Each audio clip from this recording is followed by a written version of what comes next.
नमामि अमितज्ञानरूपं कृपालम्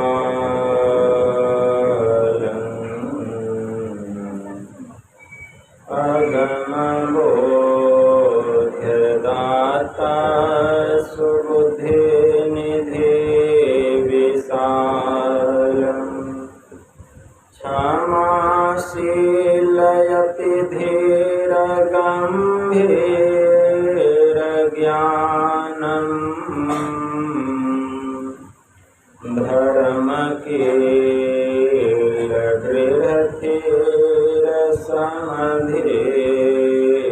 धर्मकीलगृहधीरसमधीरज्ञानम् जगत्त्राणकारी आधारी उदारम् भगतप्राणरूपं दयागुणकारम्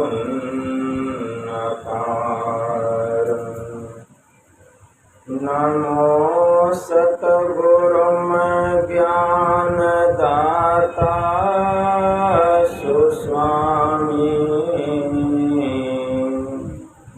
नमामि नमामि नमामि नमामि नमामि नमामि नमामि नमामि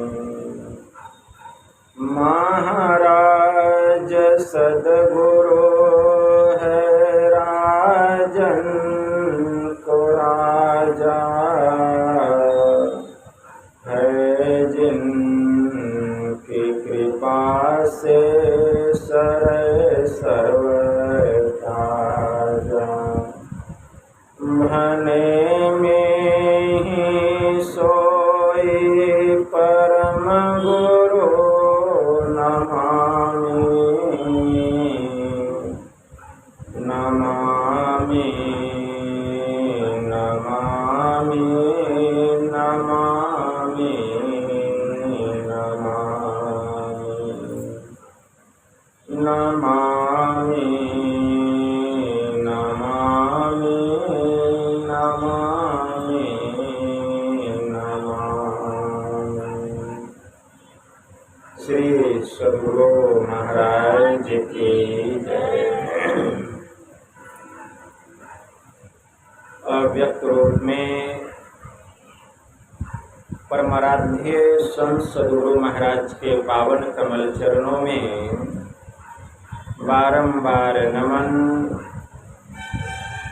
आदरणीय सत्संग प्रेमी गुरुजनों, भक्तिमती माताओं एवं धर्मशिला बहनों, आप लोगों को सर्वविदित हो चुका है कि यह संतमत सत्संग का आयोजन हमारे परलोकवासी जोगेंद्र बाबू के स्थूल शरीर छूटने के उपरांत उस दिवंगत आत्मा के परम कल्याण के लिए आज पुण्यतिथि शुभ तिथि के उपलक्ष्य में घर परिवार के समस्त लोगों ने मिलजुल कर यह संत मत सत्संग रूपी ज्ञान यज्ञ का आयोजन किए।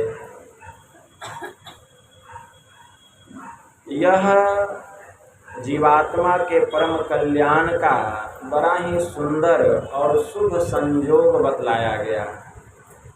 इसको मुक्तिदायिनी श्राद्ध भी बतलाया गया है। इससे जीव को तत्काल फल मिलता है।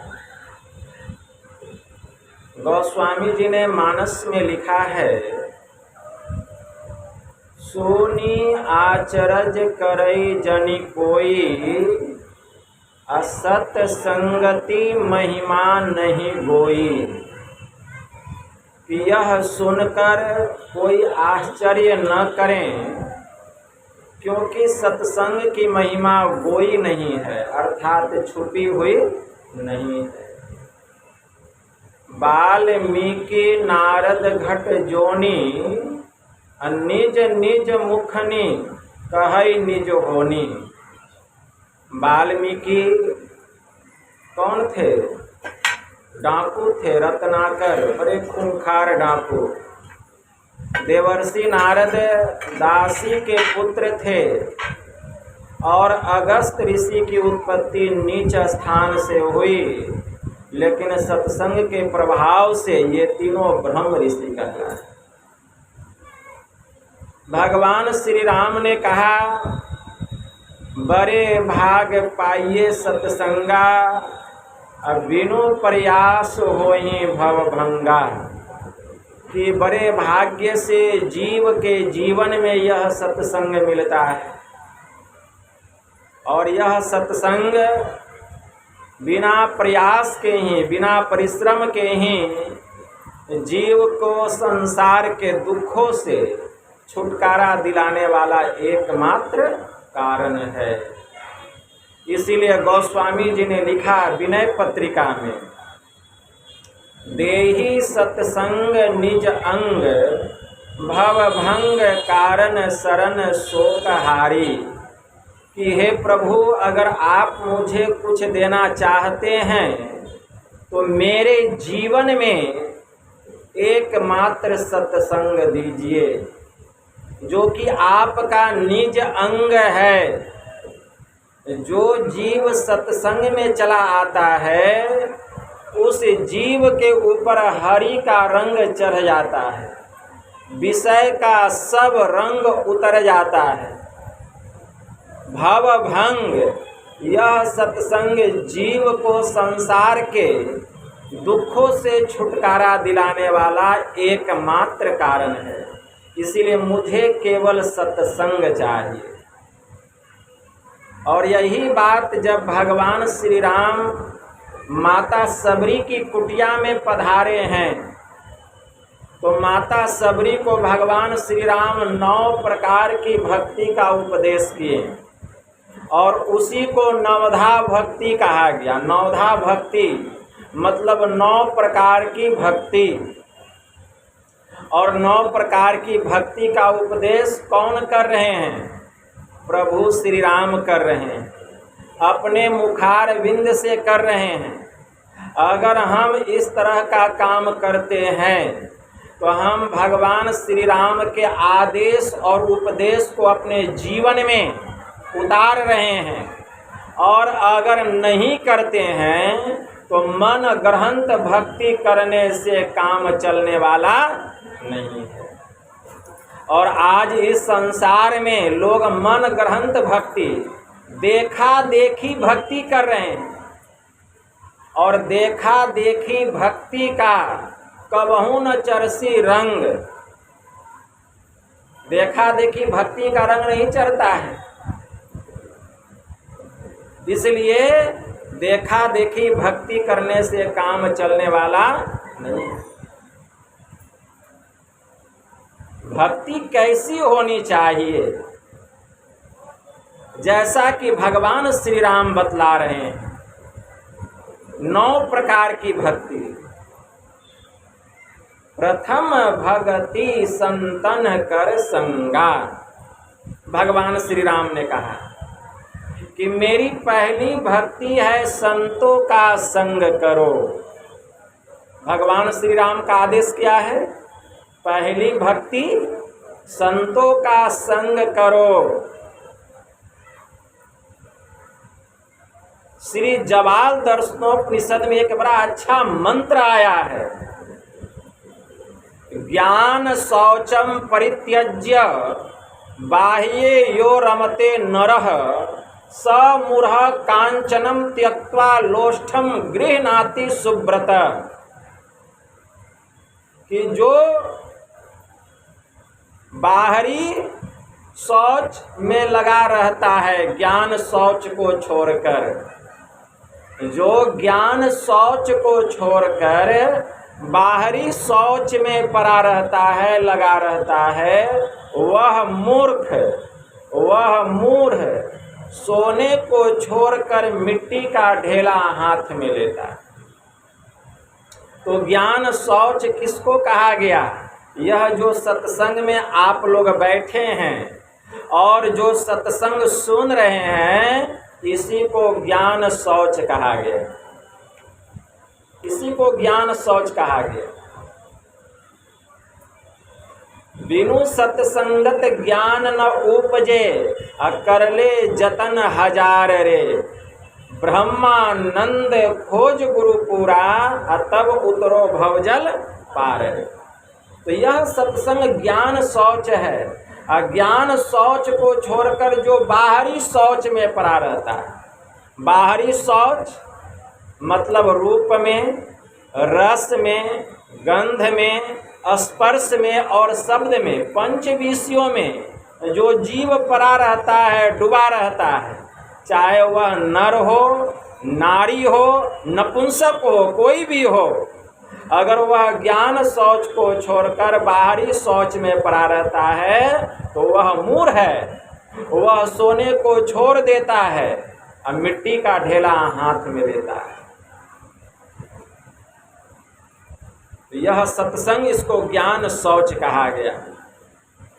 संत कबीर साहब ने बड़ा अच्छा कहा, मन पांचों के बस में पड़ा, मन के बस नहीं पांच, अपने अपने स्वाद में सब ही नचावे नाच। यह जो मन है बड़ा चंडाल है, मन जो है बड़ा पापी है, मन जो है बड़ा शैतान है। यह ज़्यादा विष्ठा पर ही जा कर के बैठता है। मन कहाँ बैठता है? ज़्यादा विष्ठा पर, पूरा कचरा पर ज़्यादा जा कर के बैठता है। इसीलिए मन के अनुकूल काम नहीं करना चाहिए। बहुत लोग कहते हैं कि मन में जो आए सो कर लेना चाहिए, मन जैसा कहे कर लेना चाहिए। तो जरा आप विचार कीजिए कि आपका मन क्या क्या कहता है, सब काम कर लीजिए। आपका मन यह कहता है कि नहीं कि मेरे पास 1 लाख रुपया है तो 1 लाख और हो जाए? मन ये कहता है कि नहीं? लेकिन मन कभी यह नहीं कहेगा कि 1 लाख है तो 50,000 घट जाए। ऐसा कभी मन कहता है किसी का? मन कभी कहता है कि 1 लाख है तो 50,000 घट जाए? तो मन शैताने न है। मन क्या हुआ? चंडाले न हुआ। मतलब मन को संतोष नहीं है, ठीक है ना? संतोष नहीं है। मन में होता है कि 1 मंजिला मकान है तो 2 मंजिला हो जाए। कभी मन कहता है कि 1 मंजिला है तो टूट करके गिर जाए। कभी मन नहीं कहता है। एगो बेटा है तो मन कहता है वो बेटी हो जाए। मतलब मन में हमेशा रहता और हो और हो और हो, मतलब तृष्णा बढ़ती जा रही है। ये मन का स्वभाव है, ठीक है ना? और तृष्णा बुझ नहीं सकती, जो है इच्छाओं का दास। सागर नदियाँ पी गई फिर भी बुझी नहीं प्यास। सागर में देखते हैं बहुत सारी नदियाँ जाकर के गिरती है, लेकिन समुंदर का प्यास कभी बुझता नहीं है। उसी प्रकार मन से इच्छा उत्पन्न होता है, मन से इच्छा उत्पन्न होती है, ठीक है ना? अगर मन जो है माता है तो इच्छा इसकी पुत्री है। मन में होता है और हो, ठीक है ना? तो यह जो मन है संसार के विषय पदार्थों में पड़ा हुआ है, और जब तक संसार के विषय पदार्थों में पड़ा रहेगा, मन को शांति मिलने वाला, मन को सुख मिलने वाला, मन को चैन मिलने वाला नहीं है। सुख कैसे मिलेगा? शांति कैसे मिलेगी? चैन कैसे मिलेगा? जबकि हम ईश्वर की भक्ति करेंगे। जब हम ईश्वर की भक्ति करेंगे, और ईश्वर की भक्ति जब हम करेंगे तो क्या होगा? ईश्वर की भक्ति करेंगे तो कामनाओं का नाश होगा, चाहनाओं का अंत होगा, और जब चाहनाओं का अंत होगा, कामनाओं का नाश होगा, तब संतोष आएगा ईश्वर की भक्ति करते करते। गोस्वामी जी ने मानस में लिखा, बिनु संतोष न काम न साही, अकाम अछत सुख सपने हो नाही, राम भजन बिनु मिटही की कामा, अथल विहीन तरु कबहू की जामा। मतलब बिना संतोष के कामनाओं का नाश नहीं होता है, और जब तक कामना रहेगी जीव के जीवन में सुख मिलने वाला नहीं है, और जब तक हम ईश्वर की भक्ति नहीं करेंगे कामनाओं का अंत होने वाला नहीं। तो ईश्वर की भक्ति करनी पड़ेगी, लेकिन क्या हमारा मन भक्ति की ओर जाता है? नहीं जाता है। अगर मन को ईश्वर की ओर लगाना है, मन को परमात्मा की ओर लगाना है, तो माध्यम एक है, वह है यह सत्संग। यही एक माध्यम, एक सत्संग, और कोई दूसरा माध्यम नहीं। सत्संग सुनते सुनते मन के ऊपर में जो विषय का रंग चढ़ा हुआ है वह सब रंग उतर जाता है और हरि का रंग चढ़ता है, तब हमारा मन परमार्थ की ओर लगता है, ईश्वर की ओर लगता है। इसलिए ज्ञान शौचम परित्यज्य बाह्ये यो रमते नरः, स मूढ़ कांचनम त्यक्त्वा लोष्ठम गृह्णाति सुब्रत। कि ज्ञान शौच को छोड़कर जो बाहरी शौच में पड़ा रहता है, वह मूढ़ सोने को छोड़कर मिट्टी का ढेला हाथ में लेता है। तो ज्ञान शौच इसी सत्संग को बतलाया गया। इसलिए हमेशा अपने मन को सत्संग में लगा करके रखना चाहिए। भगवान श्री राम कह रहे हैं कि प्रथम भगति संतन कर संगार, कि मेरी पहली भक्ति है संतों का संग करो। संत का संग करने के लिए कह रहे हैं। जब तक संत का संग नहीं करेंगे हमारे जीवन में परमात्मा का रंग चढ़ने वाला नहीं है। संत का संग करना पड़ेगा। क्यों? क्योंकि संग से जो है रंग लगता है, संग से रंग लगता है। एक बड़े उच्च कोटि के महापुरुष हो गए संत दीन दयाल जी महाराज। उनकी वाणी में आया कि जैसा संग वैसा रंग, ज्ञान बढ़े गुणवान के संगति, अध्यान बढ़े तपसी संग किन्हे, मोह बढ़े परिवार के संगति, लोभ बढ़े धन में चित दिन्हे, क्रोध बढ़े नरमूढ़ के संगति, काम बढ़े त्रिया संग किन्हे, ज्ञान विचार विवेक बढ़े, कभी दिन सुसज्जन संगति किन्हे। ज्ञान घटे नरमूढ़ के संगति, अध्यान घटे चित विषय भर माही, तेज घटे पर नारी के संगति, बुद्धि घटे बहु भोजन खाए, प्रेम घटे नित ही कुछ मांगत, मान घटे नित पर घर जाए, कह दयाल सुन रे मन मूर्ख, पाप घटे हरि के गुण गाए। अगर हम परमात्मा की भक्ति करेंगे, ईश्वर का गुणगान करेंगे, तो हमारा पाप घट जाएगा। लेकिन हम पाप घटाने के बजाय हम लोग क्या कर रहे हैं? पाप को बढ़ा रहे हैं, पाप को बढ़ा रहे हैं।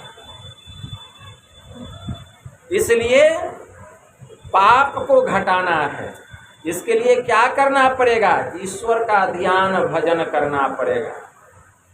क्योंकि पाप को घटाने का एक ही उपाय है, वह है ध्यान योग। ध्यान बिंदु उपनिषद में एक बड़ा अच्छा मंत्र आया है, यदि शैल समंग पापंग विस्तीर्णम बहुयोजनम भिद्यते ध्यान योगेन नान्यो भेदः कदाचन। अगर पर्वत के समान फैला हुआ कई योजन तक पाप हो तो ध्यान योग से उसका नाश हो जाता है। ध्यान योग के अलावा पापों का नाश करने वाला और कोई दूसरा उपाय नहीं है, केवल ध्यान योग और कोई दूसरा उपाय नहीं। ध्यान करना पड़ेगा, लेकिन ध्यान कौन करेगा? जो कि भजन भेद लिया है, जो गुरु धारण किया है।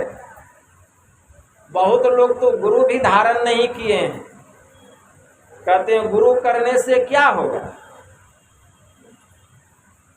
संत कबीर साहब ने बड़ा अच्छा कहा, गुरु भक्ति की महिमा अपार और निगुरा क्या जाने। गुरु भक्ति की महिमा अपार निगुरा क्या जाने। भव जल नदिया अगम बहे धरवा जामे 84 की धार निगुरा क्या जाने। गुरु की भक्ति अति ही झीनी जैसे मकड़ी की तार निगुरा क्या जाने। गुरु की भक्ति परे जम फांसी जम का खाएगा मार निगुरा क्या जाने। गुरु की भक्ति कटे जम फांसी और जम के मुख में छार निगुरा क्या जाने। तो जब तक हम गुरु की भक्ति नहीं करेंगे, हमारे जीवन का पाप नाश होने वाला नहीं है। एक जन्म का पाप है, कई जन्म का पाप है। गुरु महाराज की वाणी में आया, पापों के संस्कार जन्मों के मेरे है जो दया कर क्षमा कर मिटाना और गुरु मम सूरत को गगन पर चढ़ाना। तो जब तक सूरत गगन पर चढ़ाई नहीं करेगी, पाप का अंत नहीं होगा। गगन पर सूरत को चढ़ाना पड़ेगा। गगन किसको कहा गया? गगन कहाँ? गगन का मतलब आकाश होता है। सूरत को आकाश पर चढ़ाइएगा, बाहर के आकाश पर, पाप का अंत हो जाएगा? नहीं, भीतर के आकाश में। आकाश भी एक नहीं है, 5 प्रकार का आकाश है। एक है आकाश, एक है पराकाश, एक है सूर्याकाश, एक है परमाकाश और एक है सबसे उच्च मंडल का आकाश, जहां जाने के बाद जीव को इस संसार में वापस आना नहीं होता।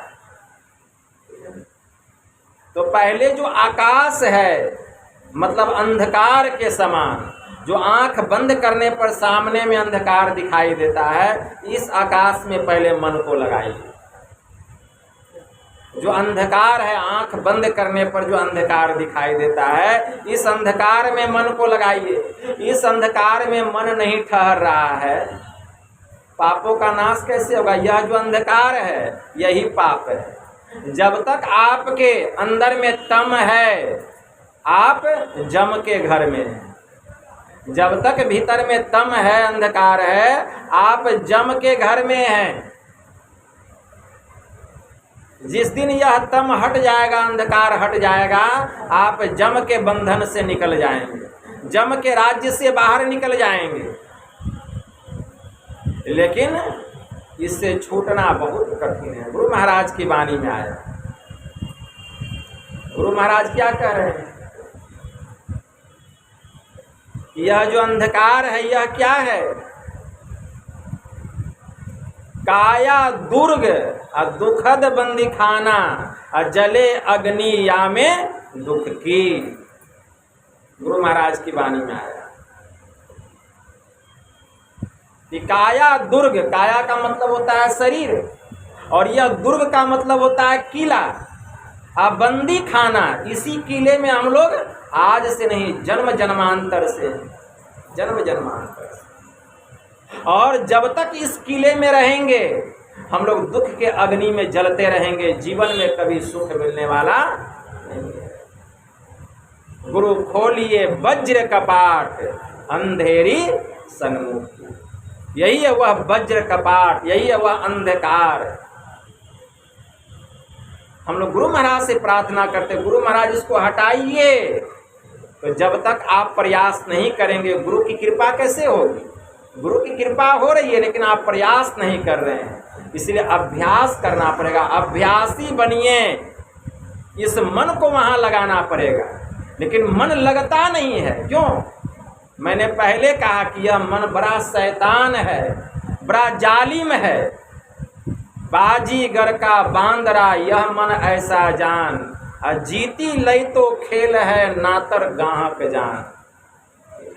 यह मन बहुत शैतान है, मन लगता नहीं है, क्यों? मन जन्म जन्मांतर से विषय का भोग किया, जन्म जन्मांतर से जिस जिस शरीर में गए, मन तो वही है, मन वही है। जिस जिस शरीर में मन गया, मन क्या किया? विषय का भोग किया। कभी कुत्ता के शरीर में गए, कभी बिल्ली के शरीर में गए, हाथी, बाघ, पशु, पक्षी, कृमि आदि योनिन में भर में बहुबार हो। गुरु महाराज ने कहा अनेकों बार भ्रमण किए, तो मन क्या किया? विषय का भोग किया। विषय का भोग करते करते पहलवान हो गया, बलवान हो गया। कौन पाप कौन पुण्य किए थे कि इस बार गुरु महाराज कृपा करके मनुष्य का शरीर दिए?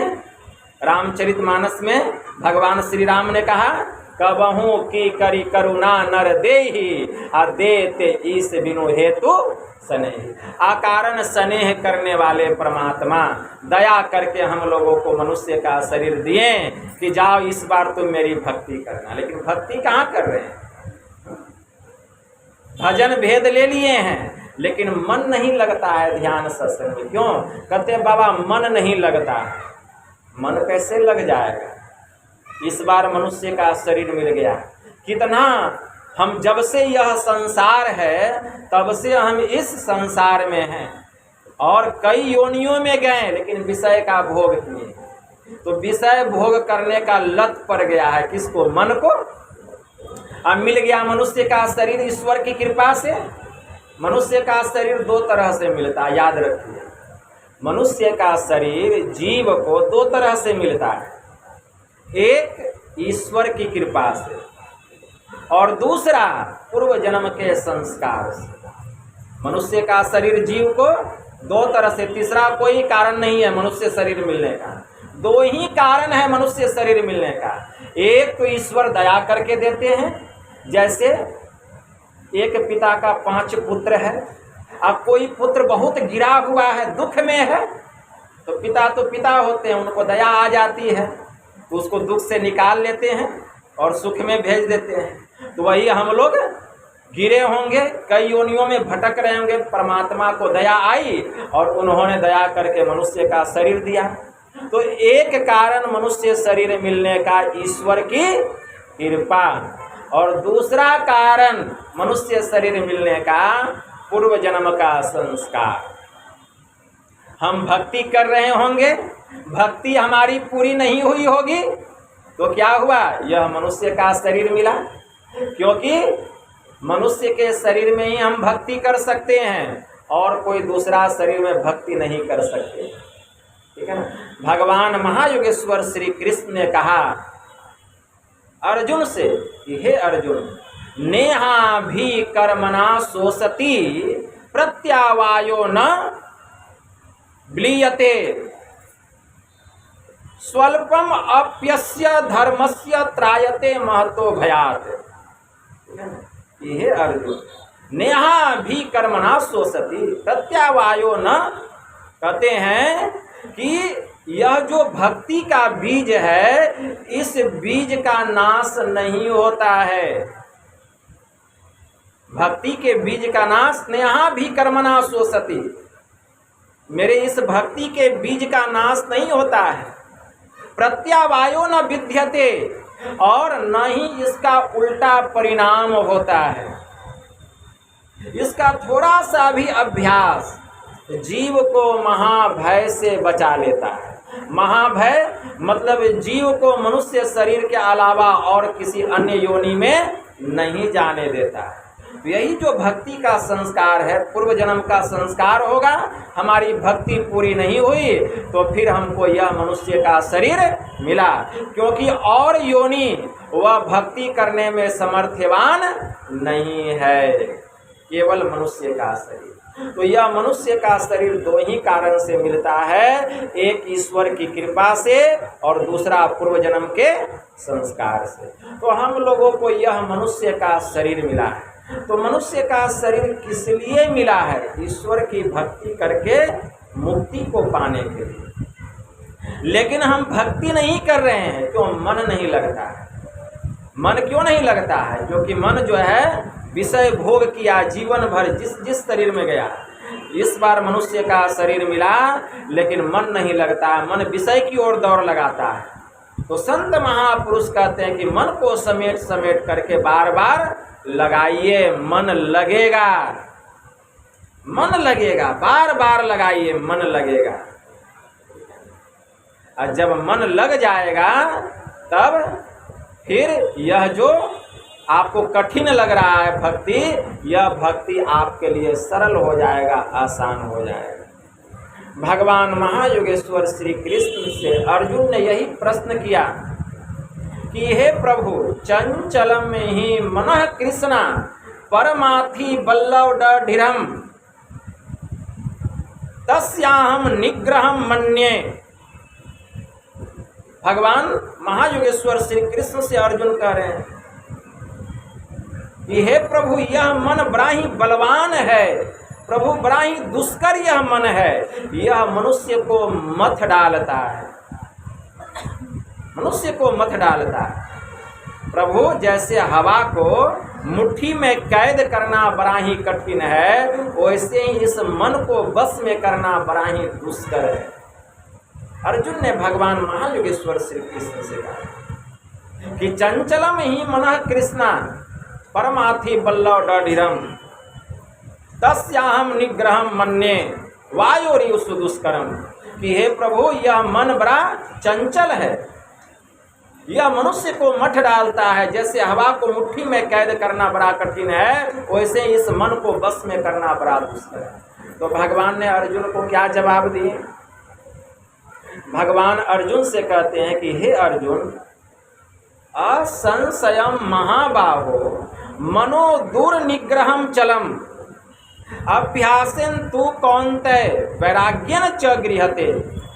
कि हे महाबाहु अर्जुन, अवश्य ही यह मन बड़ा बलवान है, यह मनुष्य को मथ डालता है, बहुत मन चंचल है, एक क्षण में कहाँ से कहाँ चला जाएगा, क्या से क्या करा देगा।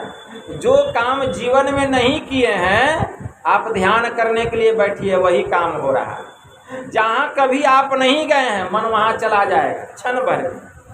यह मन ऐसा है। लेकिन हे अर्जुन, अभ्यासेन तु कौन्तेय वैराग्येन च गृह्यते। अभ्यास और वैराग्य से यह मन बस में हो जाता है।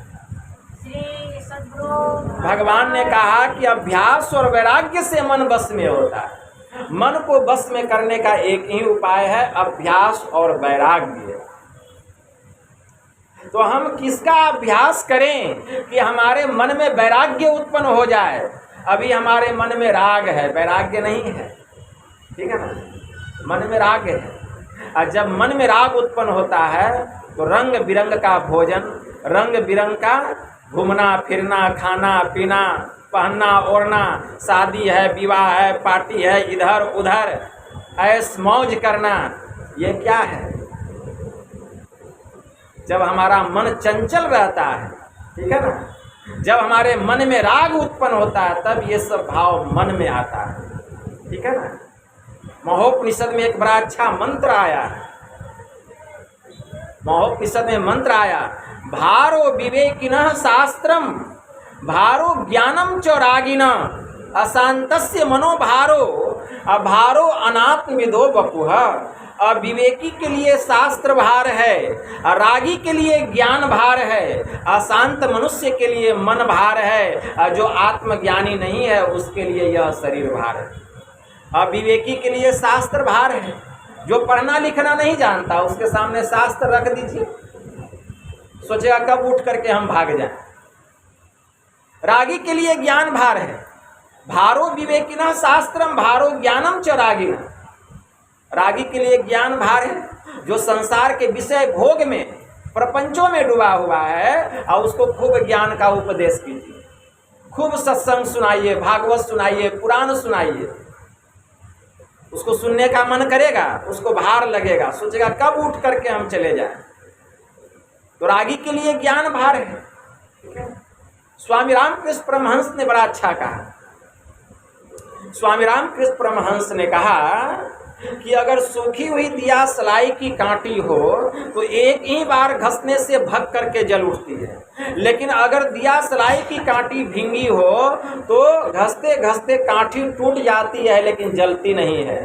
ठीक उसी प्रकार विषय वासना से हीन मन में एक ही बार उपदेश करने पर उसके भीतर में ज्ञान और भक्ति का उदय होता है। अब विषय वासना प्रवीण मन में, लवलीन मन में हजारों बार उपदेश करने पर भी उसके ऊपर कोई प्रभाव नहीं पड़ता है। इसलिए रागी के लिए ज्ञान भार है, अशांत मनुष्य के लिए मन भार है। जिसका मन अशांत है, भूत की तरह नाच रहा है संसार में, कभी धन में, कभी जगह में, जमीन में, मकान में, दुकान में, स्त्री में, नाना प्रकार के प्रपंचों में उसका मन दौड़ रहा है, उसको शांति कभी नहीं मिलने वाली।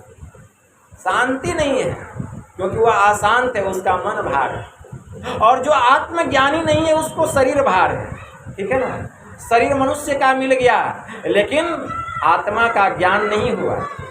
शरीर को हम बोझा की तरह ढो रहे हैं, यह क्या है? शरीर भार है जीव के लिए, जीव ढो रहा है इस शरीर को, अज्ञान ही नहीं हुआ। ठीक है ना, यह क्या है? यह शरीर भार स्वरूप है।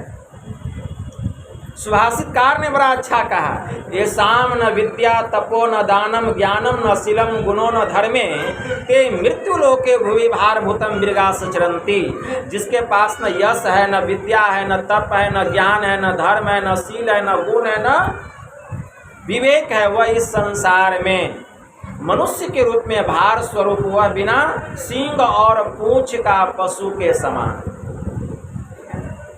भगवान महायुगेश्वर श्री कृष्ण ने भी कहा, आहार निद्रा भय मैथुनश्च सामान्य में तत् पशु वृंद्रानाम ज्ञानम नरानाम अधिकम विशेषो ज्ञानेन ही न पशु भी समान। कि खाना पीना सोना संतान को जन्म देना, अरे यह चार काम तो पशु भी करता है, और यही काम अगर मनुष्य का शरीर पा करके हम कर रहे हैं तो हम क्या पशु से कम हैं?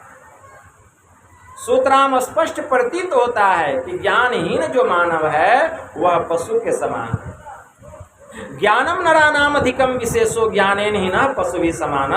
अगर मनुष्य को ज्ञान हो जाए तो मनुष्य पशु से श्रेष्ठ है, और नहीं तो ज्ञान से जो हीन मानव है वह पशु के समान। तो ज्ञान होना चाहिए। तो ज्ञान कहाँ होगा? इस सत्संग में होगा, सत्संग में होगा। इसीलिए भगवान श्री राम ने कहा कि प्रथम भगति संतन कर संगा, मेरी पहली भक्ति है संतों का संग करो। जब हम संतों का संग करेंगे तो संत क्या करेंगे? ज्ञान का उपदेश करेंगे। संतों के शरण में जाएंगे तो ज्ञान का, कौन सा ज्ञान का उपदेश? संत जो उपदेश, कौन सा ज्ञान? संसार का ज्ञान नहीं, संसार पति का, मतलब परमार्थिक ज्ञान, अध्यात्म ज्ञान का, लौकिक नहीं पारलौकिक ज्ञान का उपदेश करेंगे। और उनके उपदेशों को जब तुम सुनोगे तो संसार से तुम्हारा मन विरक्त हो जाएगा। संसार से मन क्या होगा? विरक्त हो जाएगा। और जब संसार से मन विरक्त होगा तब तुम्हारे मन में होगा कि अब हम भी गुरु धारण करेंगे, और गुरु धारण करके हम भी परमात्मा की भक्ति। तो दूसरी रति मम कथा प्रसंगा, तीसरी भगति अमान, गुरुपद पंकज सेवा, तीसरी भगति अमान। मान रहित तो होकर के गुरु के चरणों की सेवा करना। ठीक है ना, गुरु हमें भजन भेद बतलाएंगे। कौन सा ज्ञान? ईश्वरीय ज्ञान, पारमार्थिक ज्ञान। जिस ज्ञान को प्राप्त करके जब हम ध्यान करेंगे तो अपना ज्ञान होगा, तत्व की पहचान होगी, और हम संसार के दुखों से सदा के लिए छोड़े जाएंगे। उस ज्ञान का उपदेश करेंगे। आए हैं अध्यात्म ज्ञान का उपदेश करने के लिए। कौन आए हैं? सनकादिक ऋषि आए हैं। कहाँ आए हैं? प्रभु श्री राम के पास में आए हैं, आकाश मार्ग के द्वारा आए हैं। और जब आए हैं सनकादिक ऋषि, सनक, सनंदन, सनातन और सनत कुमार, ब्रह्म ऋषि हैं चारों, तत्वज्ञानी महापुरुष हैं, और अध्यात्म ज्ञान का उपदेश किए। और अध्यात्म ज्ञान का उपदेश करके जब जाने लग गए तो भगवान श्री राम क्या कह रहे हैं? भगवान श्री राम कह रहे हैं, संत संग अपवर्ग कर, अकामी भव कर पंथ, अकाई संत कवि कोविद श्रुति पुराण सदग्रंथ। कि संतों का संग करना अपवर्ग का मार्ग है, अकामी पुरुषों का संग करना संसार का मार्ग। भगवान श्री राम करके आज हमको ऐसा लगा कि हमको संतों का संग हुआ, सनकादिक ऋषियों का दर्शन करके। तो संत का संग करना अपवर्ग का मार्ग है, मतलब मोक्ष का मार्ग है। संत की संगति करनी चाहिए। संतों की संगति करने से मोक्ष का द्वार खुल जाता है, मुक्ति का द्वार खुल जाता है।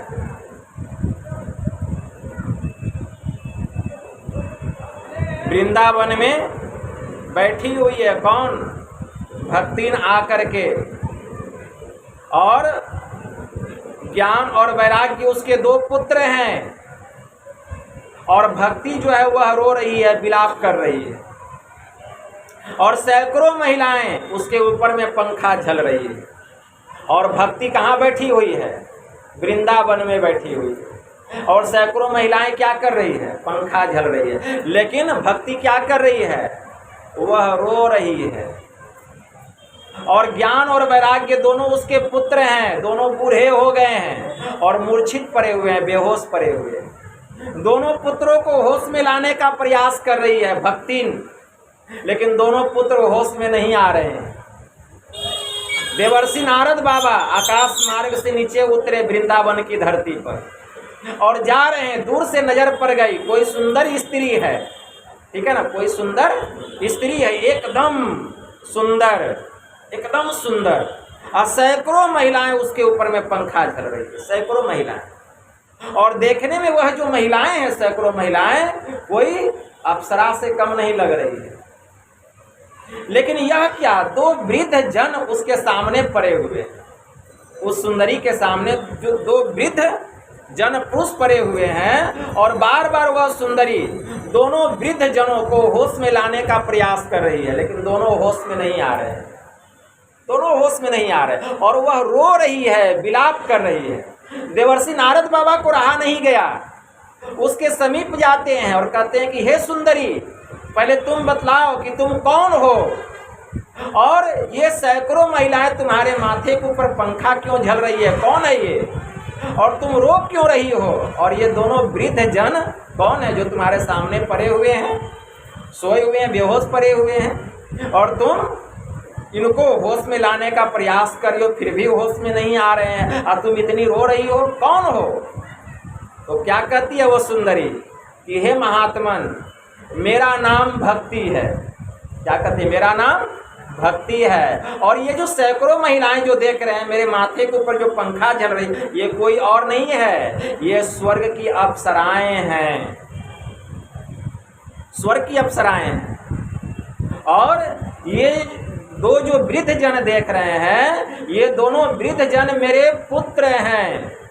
अब बताइए, माता जवान, अब पुत्र बूढ़ा, माँ क्या है? जवान है, अब पुत्र क्या है? दोनों बूढ़ा है। क्या कहती है भक्ति? ये दोनों मेरे पुत्र हैं, इसमें से एक का नाम ज्ञान है और दूसरे का नाम वैराग्य है। और सुनिए मेरा परिचय, द्रविड़ में मेरा जन्म हुआ। क्या कहती है? मेरा जन्म कहाँ हुआ? द्रविड़ में मेरा जन्म हुआ, और महाराष्ट्र में मेरा पालन पोषण हुआ। महाराष्ट्र से मैं कर्नाटका चली आई, वहाँ मेरा बहुत स्वागत सत्कार हुआ, बहुत स्वागत सत्कार हुआ। और कर्नाटका से मैं गुजरात चली आई, तो वहाँ आकर के मैं बूढ़ी हो गई। कर्नाटका से मैं गुजरात आई, वहाँ आकर के मैं बूढ़ी हो गई। अब गुजरात से फिर मैं जब वृंदावन आई, तो यहाँ आकर के मैं जवान हो गई, लेकिन मेरे दोनों पुत्र बूढ़े हो गए। वृंदावन में तो मैं जवान हो गई, लेकिन मेरे दोनों पुत्र क्या हो गए? बूढ़े हो गए। हे महात्मन, मैं इसलिए दुखी हूं कि यहाँ आकर के तो मैं जवान हो गई, वृंदावन में आकर मैं जवान हो गई, लेकिन मेरे दोनों पुत्र बूढ़े हो गए, जो ज्ञान और वैराग्य दोनों पुत्र थे, अब बूढ़े होके बेहोश हो गए, यहाँ बेहोश हो गए। अब मेरे दोनों पुत्र जो बेहोश हो गए हैं, मैं बार बार इनको होश में लाने का प्रयास कर रही हूँ, लेकिन मेरे दोनों पुत्र होश में नहीं आ रहे हैं, इसीलिए मैं रो रही हूँ।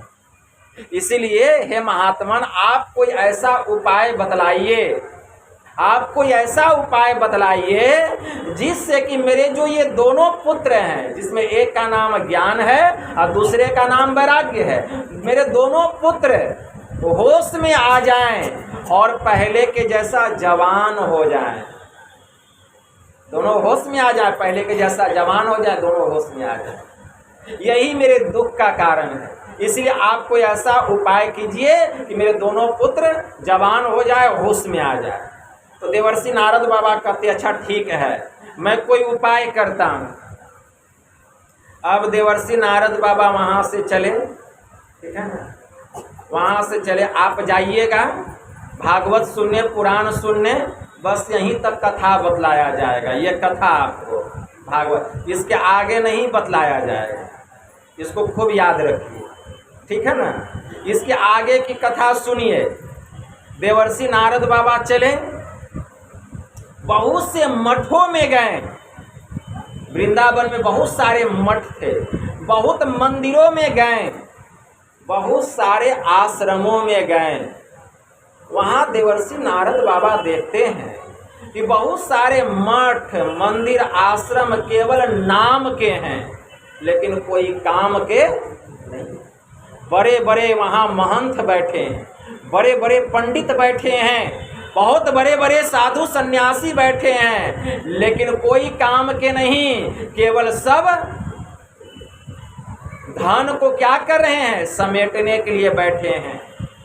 सब पाखंडी हैं, केवल नाम के वहाँ महंत हैं, नाम के पंडित हैं, किसी काम के नहीं है। किसी के अंदर में न ज्ञान है, न किसी के भीतर में वैराग्य है, क्योंकि वहाँ ज्ञान और वैराग्य नाम का चीज ही नहीं है, ठीक है। सब अपने अपने कामनाओं की पूर्ति में लगे हुए हैं, सभी अपनी अपनी इच्छाओं की पूर्ति में लगे हुए हैं। सब पाखंडी हैं, ढोंगी हैं, किसी काम के नहीं हैं। चले सबको देखें। वहाँ से जब आगे बढ़े, बहुत आगे गए, जब वृंदावन की धरती खत्म होने लगी तो देखते हैं कि 4 ऋषि, सनत, सनंदन, सनातन और सनत कुमार, ब्रह्मा जी के चारों मानस पुत्र हैं, चारों का शरीर सूर्य के समान प्रकाशित हो रहा था। अब 5 वर्ष के बालक हैं, चारों 5 वर्ष के बालक हैं, कोई बड़े बड़े नहीं हैं, छोटे छोटे 5 वर्ष के बालक हैं। और चारों का शरीर सूर्य के जैसा प्रकाशित हो रहा है, ऐसा लग रहा है कि सूर्य का किरण निकल रहा है चारों के शरीर से। जैसे ही वे चारों आ रहे हैं, देवर्षि नारद बाबा की नज़र पड़ गई। देवर्षि नारद बाबा सनकादिक ऋषियों के चरणों में दंडवत प्रणाम करते हैं। संत का दर्शन हुआ है देवर्षि नारद बाबा। और जब प्रणाम करते हैं तो सनकादिक ऋषि पूछते हैं कि कहिए नारद जी, आपके चेहरे पर चिंता की रेखा दिखाई दे रही है, आप इतने चिंतित क्यों हैं, इतने परेशान क्यों हैं, अपनी चिंता का कारण बतलाइए। देवर्षि नारद बाबा कहते हैं कि हे सनकादिक ऋषिवर, जब मैं वृंदावन की धरती पर उतरा तो मैंने देखा कि एक सुंदर कन्या है, और उस सुंदर कन्या के सामने 2 वृद्ध जन बेहोश पड़े हुए हैं, और बार बार उसको होश में लाने का प्रयास करें, लेकिन होश में नहीं आ रहे हैं। और वह सुंदर कन्या विलाप कर रही है, रो रही है। सैकड़ों महिलाएं उसके सिर के ऊपर में पंखा झल रही है, जब मैंने उससे उसका परिचय पूछा तो उसने अपना परिचय दिया कि मेरा नाम भक्ति है और ये सैकड़ों महिलाएं स्वर्ग की अप्सराएं हैं और ये दोनों जो वृद्ध जन हैं ये कोई और नहीं, दोनों मेरे पुत्र हैं, जिसमें एक का नाम ज्ञान है और दूसरे का नाम वैराग्य है। और मैं इसलिए रो रही हूँ, मेरे दुख का यही कारण है कि जैसे मैं वृंदावन की धरती पर आई, मेरे दोनों पुत्र यहाँ आके बूढ़े हो गए और बेहोश हो गए। मुझसे कारण पूछी है कि कोई ऐसा कारण, कोई ऐसा उपाय बतलाइए जिससे कि मेरे दोनों पुत्र होश में आ जाए और मेरा दुख दूर हो जाए। इसीलिए है सनकादिक ऋषि, आप लोग कोई ऐसा उपाय बतलाइए कि भक्ति का दुख दूर हो जाए। तो भक्ति का दुख दूर कब होगा? जब तक ज्ञान और वैराग्य जगेगा नहीं। जब तक ज्ञान और वैराग्य नहीं जगेगा, मतलब जब तक ज्ञान और वैराग्य नहीं होगा आपसे भक्ति नहीं होगा। कहने का मतलब भक्ति करने के लिए ज्ञान और वैराग्य चाहिए। ज्ञान कहाँ होगा? सत्संग में होगा। वैराग्य कैसे होगा? ध्यान करते करते वैराग्य होगा। उपाय बतलाइए। अब देखिए सनकादिक ऋषि क्या कह रहे हैं देवर्षि नारद बाबा को। सनकादिक ऋषि कहते हैं कि हे देवर्षि नारद बाबा, जाइए आप भक्ति को जा करके कहिए कि जब तक भक्ति वृंदावन की धरती पर रहेगी वह जवान तो रहेगी लेकिन उसके जीवन का दुख दूर नहीं होगा।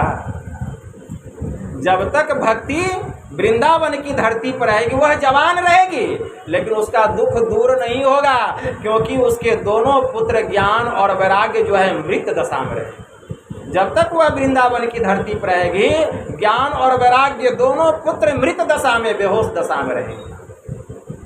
इसलिए जाइए आप भक्ति को कहिएगा। अगर भक्ति चाहती है कि मेरे ज्ञान और वैराग्य दोनों पुत्र जग जाएं और मेरा दुख दूर हो जाए, तो जाइए भक्ति को जा करके कहिएगा कि तुम उस स्थान पर चली जाओ जहाँ संत महात्माओं का समागम होता है, जहाँ संत महापुरुषों का सत्संग होता है। जैसे ही भक्ति सत्संग में जाएगी, जहाँ संत महापुरुषों का सत्संग हो रहा होगा वहाँ जाएगी और बैठ करके सत्संग सुनेगी, तो ज्ञान और वैराग्य दोनों पुत्र होश में आ जाएंगे, फिर से जवान हो जाएंगे और भक्ति का दुख दूर हो जाएगा और पुनः भक्ति वहाँ से उसकी प्रारंभ हो जाएगी। लेकिन इसके लिए कहाँ जाना पड़ेगा? सत्संग में जाना पड़ेगा। तो जब तक सत्संग में नहीं जाएगी उसका दुख दूर होने वाला नहीं है।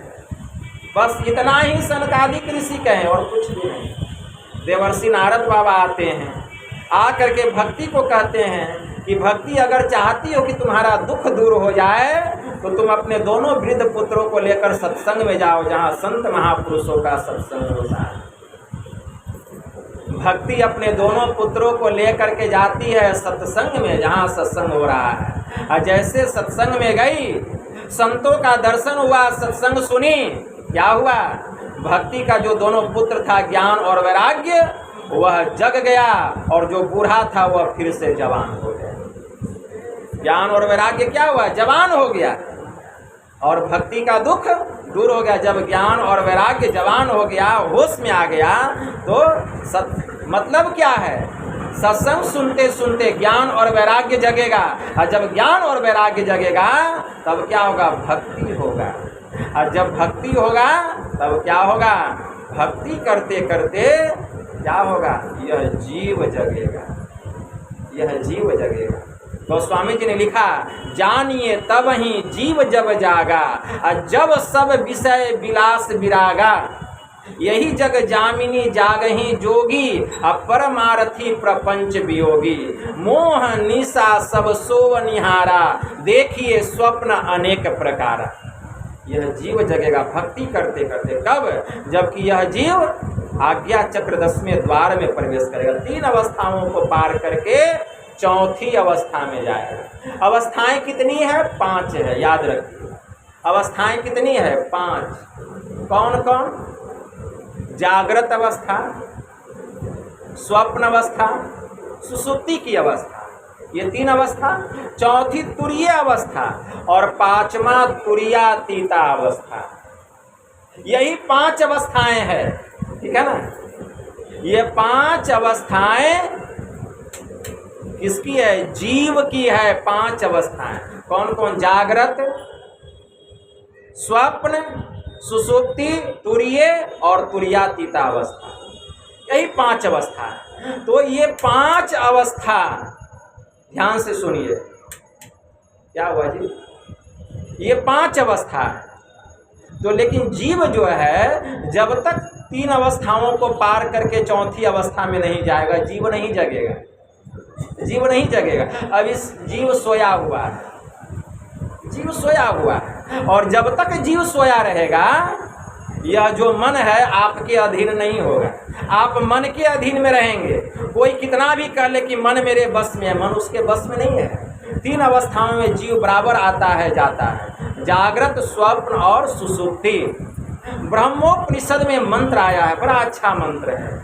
जाग्रते स्वप्ने तथा जीवो गच्छत्या गच्छते पुनः नेत्र अस्थम जागृत्रम विद्या कंठे स्वप्नम समाविशेत सुसुप्तम हृदय अस्थम तु तुर्ये मूर्धीन संस स्थितम। कि जागृत अवस्था, स्वप्न अवस्था और सुसुप्ति अवस्था, ये 3 अवस्था में जीव बराबर आता जाता है। जागृत अवस्था में जीव का वासा कहाँ रहता है? आज्ञा चक्र में, जिसको शिव नेत्र कहा गया है। अभी जो है जागृत अवस्था में मतलब शरीर रूपी जागृत अवस्था में अभी हम जगे नहीं हैं, मतलब शरीर भाव में हम जगे हुए हैं, ठीक है ना। लेकिन अभी हम आत्म भाव में नहीं जगे हुए हैं। तो शरीर भाव में जगे हुए हैं, तो जीव का वासा कहाँ है? शिव नेत्र में, शिव नेत्र में। तो यह है जागृता अवस्था। जब तक जीव शिव नेत्र में रहेगा, आज्ञा चक्र में रहेगा, हम जागृता अवस्था में रहेंगे, ठीक है। उसके बाद आता है स्वप्न अवस्था। स्वप्न अवस्था में कंठ में जीव का वासा कहाँ होता है? कंठ में, स्वप्न अवस्था में। जागृत अवस्था में आज्ञा चक्र में, शिव नेत्र में। जागृत अवस्था में जीव कहाँ बैठा रहता है? शिव नेत्र में। अभी हम लोग जगे हुए हैं, तो जीव कहाँ बैठा है? शिव नेत्र में, आज्ञा चक्र 10वें द्वार है। जैसे हम सोने के लिए बिछावन पर जाएंगे, रंग बिरंग का स्वप्न देखेंगे, जीव कहाँ रहेगा? कंठ में, ठीक है ना। जैसे ही हम गहरी निद्रा में चले जाएंगे, बेहोश होके सो जाएंगे, एकदम कुछ भी स्वप्न नहीं देख, गहरी निद्रा में चले जाएंगे, जीव ससर करके हमारे हृदय में आ जाएगा। कहाँ जाएगा? कुछ भी ज्ञान नहीं रहेगा। आप कहाँ सोए हैं, क्या स्वप्न देख रहे हैं, कुछ भी ज्ञान नहीं रहेगा, ठीक है ना। तो ये 3 अवस्थाओं में जीव बराबर आता है जाता है, ठीक है ना। जब जागृत अवस्था में हम रहते हैं तो जीव कहाँ रहता है? आज्ञा चक्र में। इस समय जीवात्मा के साथ में 5 कर्मेंद्रियां रहती है, 5 ज्ञानेंद्रियां रहती है, 4 अंतःकरण की इंद्रियां रहती है, ठीक है ना। और यह शरीर रहता है, ठीक है ना। लेकिन जैसे ही यह जीव आज्ञा चक्र 10वें द्वार से जैसे ही जागृत से हम स्वप्न अवस्था में जाते हैं, कंठ में आते हैं, जीव के साथ में 4 अंतःकरण की इंद्रियां रहती है। मन, बुद्धि, चित्त और अहंकार, यही 4 अंतःकरण की इंद्रियां रहती है। इसी इंद्रियों के संग में जीव स्वप्न देखता है या कोई कर्म करता है स्वप्न में, ठीक है ना। जीव को इस शरीर की भी शुद्धि नहीं रहती है, इस शरीर का ज्ञान नहीं रहता है स्वप्न में। जो स्वप्न देखेगा उसी का ज्ञान रहेगा, इस शरीर का ज्ञान नहीं रहेगा। ये 2 अवस्था हुआ। इस समय जीव के साथ में 4 अंतःकरण की इंद्रियां रहती है, मन, बुद्धि, चित्त और अहंकार। जैसे ही हम गहरी निद्रा में जाते हैं, सुषुप्ति की अवस्था में, गहरी निद्रा में अचेत सोए रहते हैं, उस समय जीव के संग में 1 इंद्रियां रहती है, 1 इंद्रियां, केवल चित्त, जिसके कारण प्राण स्पंदन की क्रिया होती रहती है, श्वास पर श्वास। मतलब हम श्वास लेते हैं और श्वास छोड़ते हैं। यह स्वभाव किसका है? चित्त का स्वभाव है। तो 1 ही इंद्रियां रहती है जीव के साथ में, चित्त। यह चित्त का स्वभाव है। तो यही 3 अवस्थाओं में जीव बराबर है, आता है और जाता है। तो याद रखिए, जब तक 3 अवस्थाओं में हम आएंगे और जाएंगे, सोए रहेंगे, कोई कितना भी विद्वान हो जाए, कितना भी पढ़ा लिखा हो, कितना भी ऊंचे ऊंचे पद पर चला जाए, वह ज्ञानी नहीं है, वह अज्ञान में है, वह अज्ञान में है, ठीक है ना। तो ये 3 अवस्थाओं में जीव बराबर आता है और जाता है। अब देखिए, अगर जगना चाहते हैं, ज्ञान को पाना चाहते हैं, तो 3 अवस्थाओं को पार करके चौथी अवस्था में जाइए। चौथी अवस्था। चौथी अवस्था का क्या नाम है? जागृत, स्वप्न, सुषुप्ति, ये 3 अवस्था। और चौथी अवस्था का नाम है तुरीय अवस्था। और तुरीय अवस्था में जीव कैसे जाएगा? तुरीय अवस्था में कोई खूब पढ़ाई लिखाई कर लेगा, सभी प्रकार का विद्या का ज्ञान प्राप्त कर लेगा, सभी प्रकार की भाषाओं को सीख लेगा, खूब दौलत वाला हो जाएगा, रंग बिरंग का ऐशो आराम का सामान हो जाएगा। तुरीय अवस्था में चला जाएगा? तुरीय अवस्था में नहीं जाएगा, तुरीय अवस्था में नहीं जाएगा। चौथी अवस्था तुरीय अवस्था। और जब तक तुरीय अवस्था में नहीं जाएगा जीव जगेगा नहीं, जीव को ज्ञान नहीं होगा। तुरीय अवस्था में जीव को जाने के लिए क्या करना पड़ेगा? तो पहले ये जानिए कि चौथी अवस्था है तुरीय अवस्था। और तुरीय अवस्था में जीव का वासा कहाँ होता है? मस्तक में। तुरीय अवस्था में जीव का वासा होता है मस्तक में। और जब यह जीव मस्तक में जाता है, मतलब आज्ञा चक्र से ऊपर उठता है, तब जीव को ज्ञान होता है, यह जीव जग जाता है।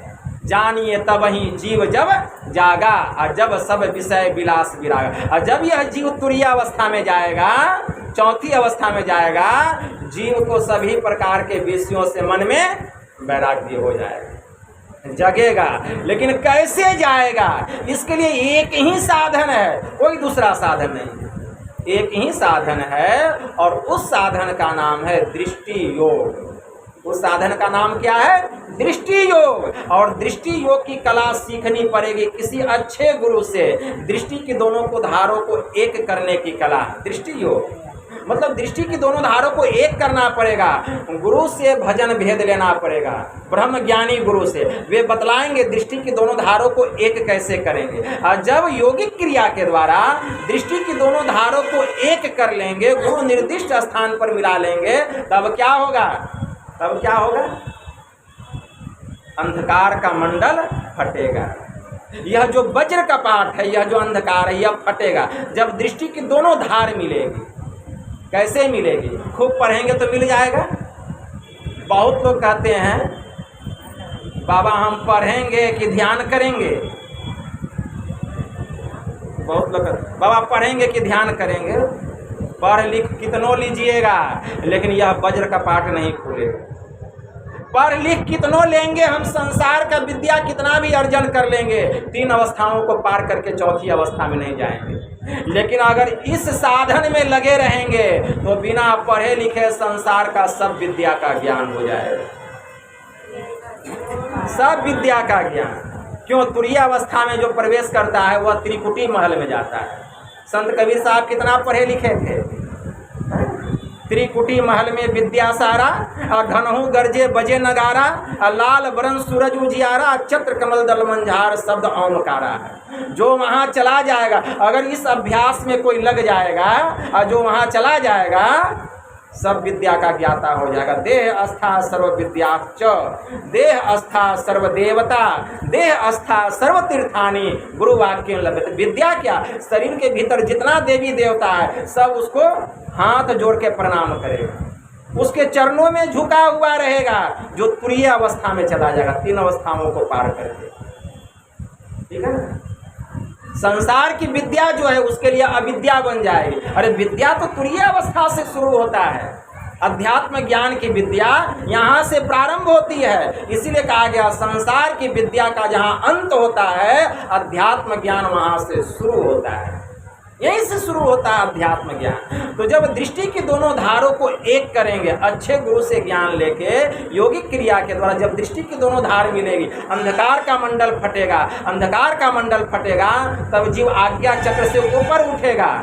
या मग सुरती सरकी जब जावे, ज्योति झकाझक कीनी हो साधो, नैन नगर से राह गई है बड़ी, झीनी है साधो नैन नगर। तब तुरीय अवस्था में जाएंगे, यह जीव जग जाएगा। अब समझ रहे हैं? जग गए, आप देवता बन गए। जब तक नहीं जगे हैं जम के राज्य में हैं, और जब जग गए तो जम के राज्य से आप ऊपर उठ गए, आप देवता के राज्य में चले गए, आप स्वर्ग के राज्य में चले गए, उस राज्य में चले जाइए। यह ऐसा साधन है, ऐसी योगिक क्रिया है। संत पलटू साहब कहते हैं वे जग गए, उनकी सूरत जग गई। 3 अवस्थाओं को पार करके जब चौथी अवस्था में गए तब पहला शब्द उनका आया है। क्या कहते हैं? क्या कहते हैं? फूटी गया आसमान, मतलब यह अंधकार रूपी आसमान फट गया, मैं 3 अवस्थाओं को पार करके चौथी अवस्था में गया। तो कहते हैं फूटी गया आसमान शब्द की धमक में, लगी है गगन में आग सुरती की चमक में, शेष नाग और कमठ सभी लगे कांपने। अरे हाँ रे पलटू सहज समाधि की दशा खबर नहीं आपने, मेरी समाधि लग गई, मैं 3 अवस्थाओं को पार करके चौथी अवस्था में गया। फिर कहते हैं कहता हूँ उस देश की बात आसमान के बीच में सुलाख है जी, मतलब यह जो अंधकार रूपी आकाश है इसी के बीच में परमात्मा के पास जाने का सुराग है। बादशाह उसी के बीच में बैठा, कौन बादशाह? यह जीवात्मा रूपी बादशाह, यह जीव ही बादशाह है, यह उसी के बीच में बैठा है आज्ञा चक्र 10वें द्वार में। सोझी परे बिनु आँख है जी, इस आँख से वह दिखाई नहीं देने वाला है, बिना आँख का उसको आप देखेंगे, मतलब इस आँख से नहीं। सोझी परे बिनु आँख है जी, सुरख तो उसका चेहरा है, सुरख मतलब गहरा लाल, सुरख तो उसका चेहरा है, आफ्ताब तसहुक लाख है जी, पलटू तहूँ की आवाज़ आवे उसमें मेरा दिल मुस्ताक है जी। जैसे तुरीय अवस्था में जाएंगे जीव जगेगा और फिर हूँ की आवाज़ होगी, मतलब शब्द की बौछार होगी, तब आपका दिल मतलब आपकी सूरत दिल मतलब चेतन आत्मा वहाँ से चलना शुरू करेगी शब्द का सहारा लेकर। अब देखिए आनंद, 3 अवस्थाओं को पार करके कहाँ गए? चौथी अवस्था में जीव जग गया, और जब जीव जगा तब आपके अंदर में वैराग्य आ गया। जीव जगा, प्रबल वैराग्य आ गया, और जब प्रबल वैराग्य आ गया, कैसे प्रबल वैराग्य आया? भक्ति किए, पहले भक्ति तो जवान थी लेकिन ज्ञान वैराग्य सोया हुआ था। ज्ञान वैराग्य कहाँ हुआ? सत्संग में ध्यान करते करते पूर्णता वैराग्य हुआ, यह मन पूरा बस में हो गया।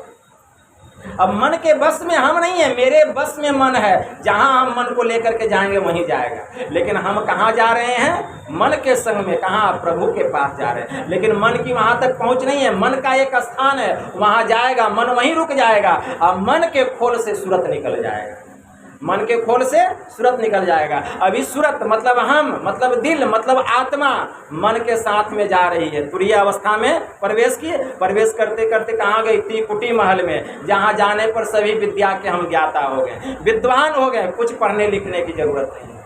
जो कोई त्रिकुटी महल पर चढ़ाई, संत कबीर साहब त्रिकुटी महल पर चढ़ाई के संपूर्ण विद्या का ज्ञाता हो गए, सब विद्या का ज्ञाता हो गए, और फिर वहाँ से सूरत निकल जाएगी मन के खोल से। मन की यहीं तक पहुँच है, त्रिकुटी महल तक, फिर मन की आगे पहुँच नहीं है, मन जड़ है, सूरत चेतना। हम इस खोल से बाहर निकल गए। अब खोल से बाहर निकल गया मन का अस्तित्व मिट गया, मन का अस्तित्व समाप्त हो गया। मन का अस्तित्व कब तक था?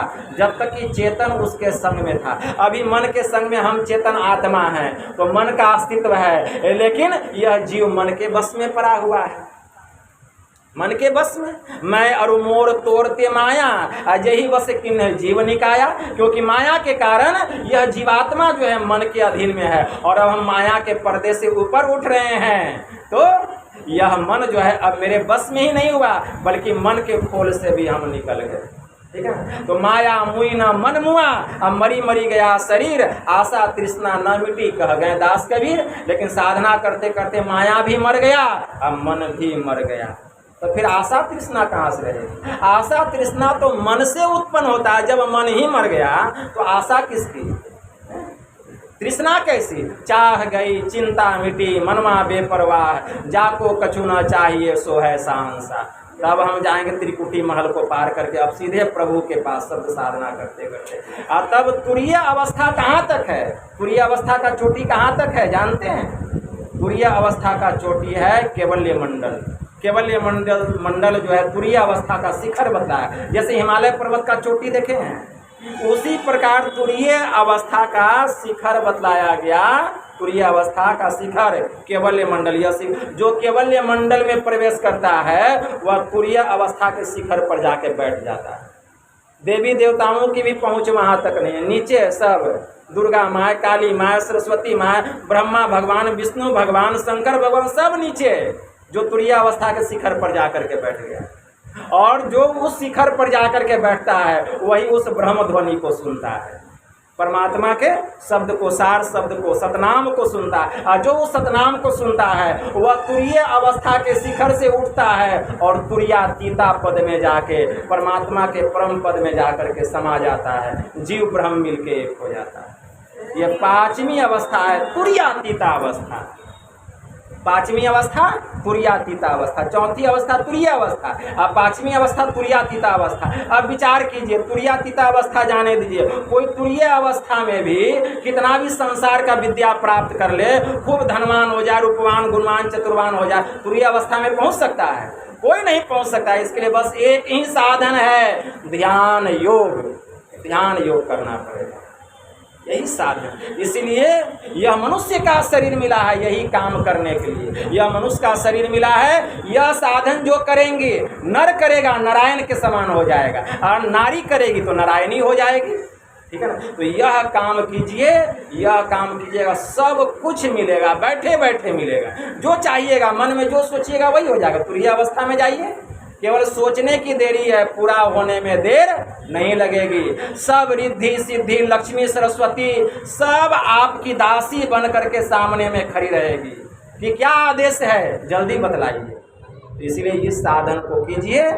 यह साधन करने के लिए मनुष्य का शरीर मिला है और किसी काम को करने के लिए मनुष्य का शरीर नहीं मिला है। इसीलिए गोस्वामी जी ने लिखा, देह धरी कर यही फल भाई, अब भजिए राम सब काम विहाई, कि सभी प्रकार के कामनाओं से अपने मन को हटाकर हमें ईश्वर की भक्ति करनी चाहिए। इसीलिए हम लोगों को यह मनुष्य का शरीर मिला है। लेकिन यह शरीर पाकर हम विषय भोग में, संसार में, दुनियादारी में अपने जीवन को तो इतना बर्बाद कर दिए। कोई 30 साल का, कोई 40 साल का हो गया, कोई 50 साल का, कोई 80 साल का हो गया। चोला भया पूरा पुराना, आज फटे की काल, आज फटे की काल तेहू पे है ललचाना, और तीनों बन गए बीत भजन का मरम न जाना।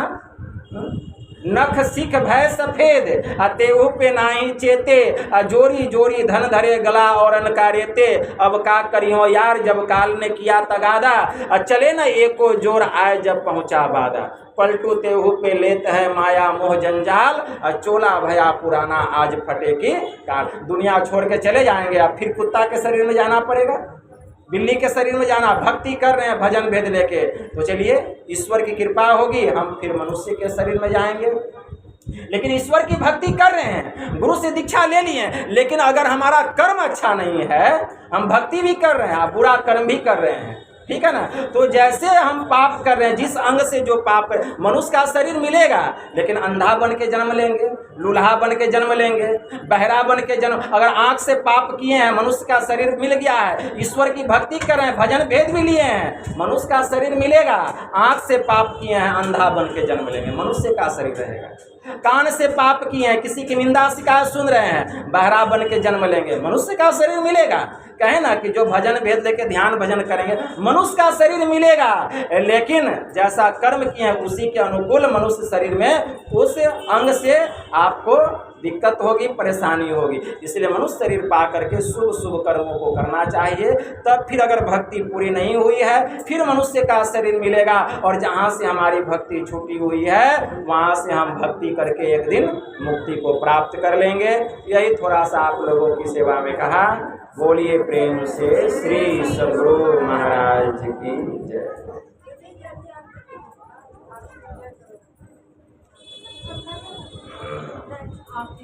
आरती करो,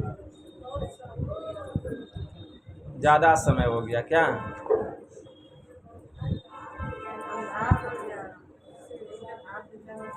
हाँ, श्री सद्गुरु महाराज की जय। आरती संग सदा